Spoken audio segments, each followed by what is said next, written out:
Hi everyone, we're back again to read some more from Wonder. If you have been following along with us, we just finished our section that was written from Summer's point of view. And so now we are picking up on part 4, which is written from Jack's perspective. So he is our narrator. We are starting on page 134, so if you've been following along. Our chapter is titled The Call. So in August, my parents got this call from Mr. Tishman, the middle school director, and my mom said maybe he calls all the new students to welcome them. And my dad said that's a lot of kids he'd be calling. So my mom called him back, and I could hear her talking to Mr. Tishman on the phone. This is exactly what she said. "Oh, hi, Mr. Tishman. This is Amanda Will returning your call." Pause. "Oh, thank you. That's so nice of you to say. He is looking forward to it." Pause. "Yes." Pause. "Yeah." Pause. "Oh, sure." Long pause. "Oh, uh-huh." Pause. "Well, that's so nice of you to say." Pause. "Sure. Oh, wow. Oh." Super long pause. "I see, of course. I'm sure he will. Let me write it down. Got it. I'll call you after I've had a chance to talk to him, okay?" Pause. "No, thank you for thinking of him. Bye-bye." And when she hung up, I was like, "What's up? What did he say?" And Mom said, "Well, it's actually very flattering, but kind of sad too. See, there's this boy who's starting middle school this year, and he's never been in a real school environment before because he was homeschooled. So Mr. Tishman talked to some of the lower school teachers to find out who they thought were some of the really, really great kids coming into fifth grade. And the teachers must have told him you were an especially nice kid, which I already knew, of course. And so Mr. Tishman is wondering if he could count on you to sort of shepherd this new boy around a bit." "Like, let him hang out with me?" I said. "Exactly," said Mom. "He called it being a welcome buddy." "But why me?" "I told you, your teachers told Mr. Tishman that you were the kind of kid who's known for being a good egg. I mean, I'm so proud that they think so highly of you." "Why is it sad?" "What do you mean? You said it's flattering, but kind of sad too." "Oh," Mom nodded. "Well, apparently this boy has some sort of, I guess there's something wrong with his face or something like that. Not sure. Maybe he was in an accident. Mr. Tishman said he'd explain a bit more when you come to the school next week." "School doesn't start until September." "He wants you to meet this kid before school starts." "Do I have to?" Mom looked a bit surprised. "Well, no, of course not," she said, "but it would be the nice thing to do, Jack." "If I don't have to do it," I said, "I don't want to do it." "Can you at least think about it?" "I'm thinking about it, and I don't want to do it."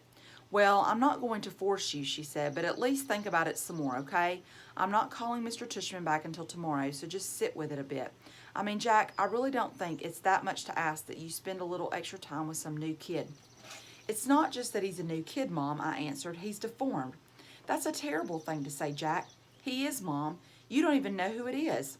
"Yeah, I do," I said, because I knew the second she started talking about him that it was that kid named August Carvel. I remember seeing him for the first time in front of the Carvel on Amesfort Avenue when I was about 5 or 6. Me and Veronica, my babysitter, were sitting on the bench outside the store with Jamie, my baby brother, who was sitting in his stroller facing us. I guess I was busy eating my ice cream cone because I didn't even notice the people who sat down next to us. Then at one point I turned my head to suck the ice cream out of the bottom of my cone, and that's when I saw him. August. He was sitting right next to me. I know it wasn't cool, but I kind of went, ugh, when I saw him because I honestly got scared. I thought he was wearing a zombie mask or something. It was the kind of you say when you're watching a scary movie and the bad guy like jumps out of the bushes. Anyway, I know it wasn't nice of me to do that, and though the kid didn't hear me, I know his sister did. "Jack, we have to go," said Veronica. She had gotten up and was turning the stroller around because Jamie, who had obviously just noticed the kid too, was about to say something embarrassing. So I jumped up kind of suddenly like a bee had landed on me and followed Veronica as she zoomed away. I could hear the kid's mom saying softly behind us, "Okay, guys, I think it's time to go." And I turned around to look at them one more time. The kid was licking his ice cream cone, the mom was picking up his scooter, and the sister was glaring at me like she was going to kill me. I looked away quickly. "Veronica, what was wrong with that kid?" I whispered. "Hush, boy," she said, her voice angry. I love Veronica, but when she got mad, she got mad. Meanwhile, Jamie was practically spilling out of his stroller trying to get another look as Veronica pushed him away. "But Veronica," said Jamie. "You boys were very naughty," said Veronica, as soon as we were farther down the block, staring like that. "I didn't mean to," I said. "Veronica," said Jamie. "Us leaving like that," Veronica was muttering. "Oh, Lord, that poor lady. I tell you, boys, every day we should thank the Lord for our blessings. You hear me?"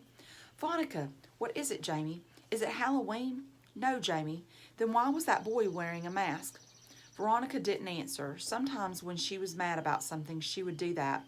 "He wasn't wearing a mask," I explained to Jamie. "Hush, Jack," said Veronica.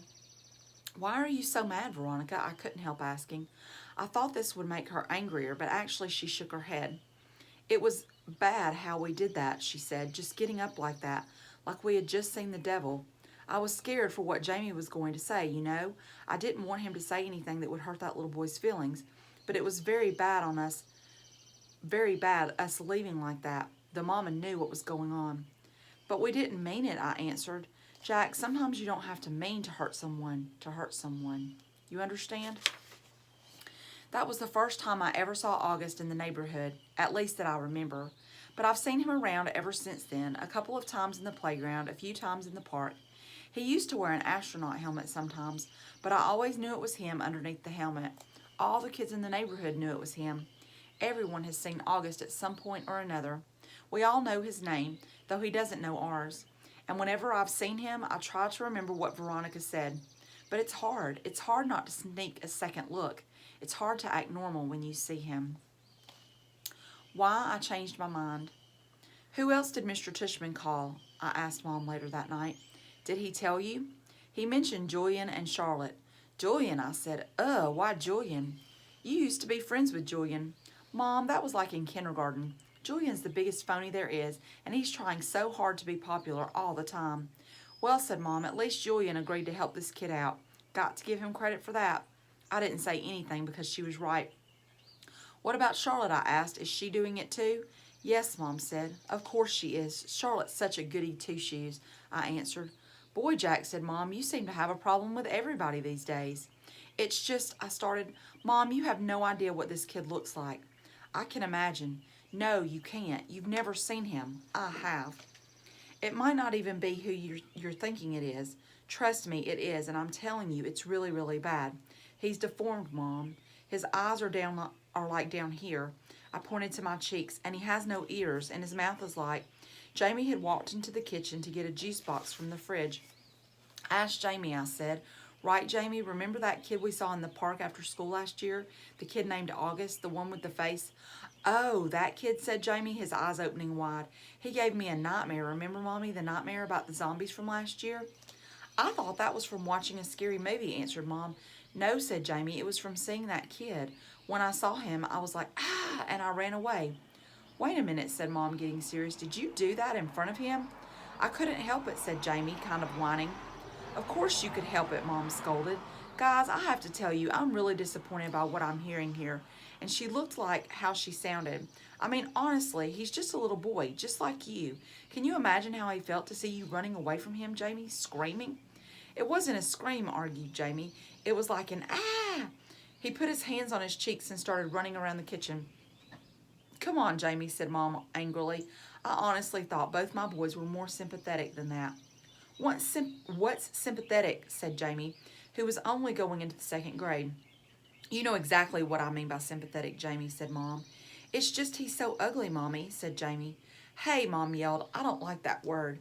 Jamie, just get your juice box. I want to talk to Jack alone for a second." "Look, Jack," said Mom as soon as he left, and I knew she was about to give me a whole speech.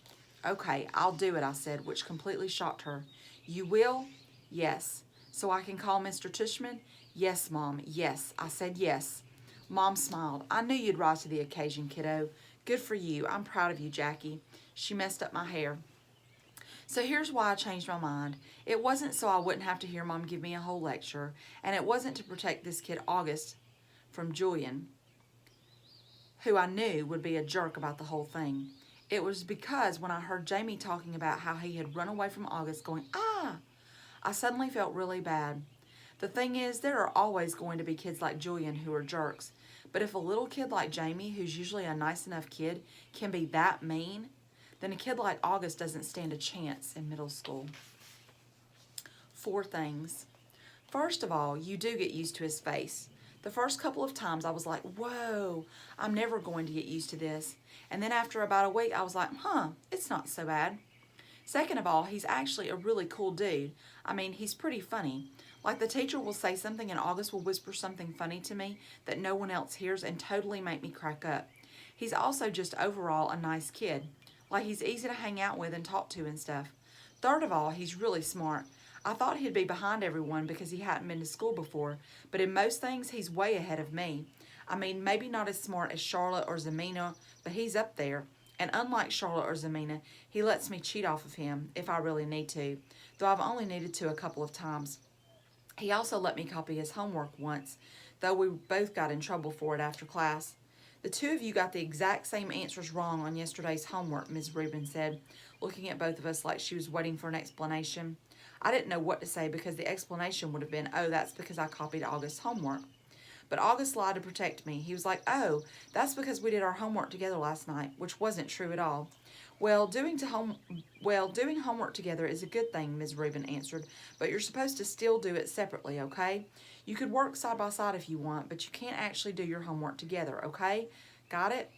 After we left the classroom, I said, dude, thanks for doing that. And he was like, no problem. That was cool. Fourthly, now that I know him, I would say I actually do want to be friends with August. At first, I admitted I was only friends with him because Mr. Tushman asked me to be especially nice and all that. But now I would choose to hang out with him. He laughs at all my jokes, and I kind of feel like I can tell August anything. Like, he's a good friend. Like, if all the guys in the 5th grade were lined up against a wall and I got to choose anyone I wanted to hang out with, I would choose August. Ex-friends. Bleeding scream. What the heck? Summer Dawson has always been a bit out there, but this was too much. All I did was ask her why August was acting like he was mad at me or something. I figured she would know, and all she said was, bleeding scream. I don't even know what that means. It's so weird because one day me and August were friends, and the next day, whoosh, he was hardly talking to me, and I haven't the slightest idea why. When I said to him, hey August, you mad at me or something? He shrugged and walked away. So I would take that as a definite yes. And since I know for a fact that I didn't do anything to him to be mad about, I figured Summer could tell me what's up. But all I got from her was bleeding scream. Yeah, big help. Thanks, Summer. You know, I've got plenty of other friends in school, so if August wants to officially be my ex-friend, then fine. That is okay by me. See if I care. I've started ignoring him like he's ignoring me in school now. This is actually kind of hard since we sit next to each other in practically every class. Other kids have noticed and have started asking if me and August have had a fight. Nobody asks August what's going on. Hardly anyone ever talks to him anyway. I mean, the only person he hangs out with other than me is Summer. Sometimes he hangs out with Reed Kingsley a little bit, and the 2 Maxes got him playing Dungeons and Dragons a couple of times at recess. Charlotte, for all her goody two-shoeing, doesn't ever do more than nod hello when she's passing him in the hallway, and I don't know if everyone's still playing the Plague behind his back, because no one ever really told me about it directly. But my point is that it's not like he has a whole lot of other friends he could be hanging out with instead of me. If he wants to diss me, he's the one who loses, not me. So this is how things are between us now. We only talk to each other about school stuff if we absolutely have to. Like I'll say, what did Reuben say the homework was? And he'll answer. Or he'll be like, can I use your pencil sharpener?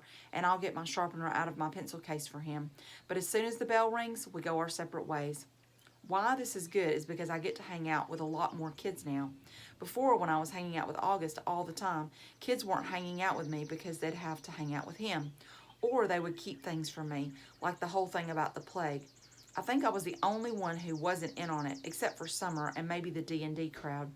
And the truth is, though nobody's that obvious about it, nobody wants to hang out with him. Everyone's way too hung up on being in the popular group, and he's just as far from the popular group as you can get. But now I can hang out with anyone I want. If I wanted to be in the popular group, I could totally be in the popular group. Why this is bad is because, well, A, I don't actually enjoy hanging out with the popular group that much, and B, I actually liked hanging out with August. So this is kind of messed up, and it's all August's fault. snow. The first snow of winter hit right before Thanksgiving break. School was closed, so we got an extra day of vacation. I was glad about that because I was so bummed about this whole August thing, and I just wanted some time to chill without having to see him every day. Also, waking up to a snow day is just about my favorite thing in the whole world. I love that feeling when you first open your eyes in the morning and you don't even know why everything seems different than usual. Then it hits you. Everything is quiet. No cars honking, no buses going down the street. Then you run over to the window and outside everything is covered in white. The sidewalks, the trees, the cars on the street, your window panes. And when that happens on a school day and you find out your school is closed, well, I don't care how old I get.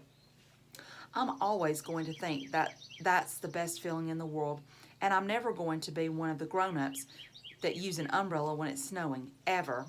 Dad's school was closed too, so he took me and Jamie sledding down Skeleton Hill in the park. They say a little kid broke his neck while sledding down that hill a few years ago, but I don't know if this is actually true or just one of those legends. On the way home, I spotted this banged-up wooden sled kind of propped up against the old Indian Rock Monument. Dad said to leave it. It was just garbage, but something told me it would make the greatest sled ever. So Dad let me drag it home, and I spent the rest of the day fixing it up. I superglued the broken slats together and wrapped some heavy-duty white duct tape around them for extra strength. Then I spray painted the whole thing white with the paint I had gotten for the alabaster sphinx I was making for the Egyptian Museum project. When it was all dry, I painted lightning in gold letters on the middle piece of wood, and I made a little lightning bolt symbol above the letters. It looked pretty professional, I have to say. Dad was like, "Wow, Jackie, you were right about the sled." The next day we went back to Skeleton Hill with Lightning. It was the fastest thing I've ever ridden. So much faster than the plastic sleds we'd been using. And because it had gotten warmer outside, the snow had become crunchier and wetter. Good packing snow. Me and Jamie took turns on Lightning all afternoon. We were in the park until our fingers were frozen and our lips had turned a little blue. Dad practically had to drag us home. By the end of the weekend, the snow had started turning gray and yellow, and then a rainstorm turned most of the snow to slush. When we got back to school on Monday, there was no snow left. It was rainy and yucky the first day back from vacation, a slushy day. That's how I was feeling inside too. I nodded hey to August the first time I saw him. We were in front of the lockers. He nodded hey back. I wanted to tell him about Lightning, but I didn't. All right, boys and girls, we're going to stop there. I hope you enjoyed that section of the text, and I look forward to seeing you all next time. Bye.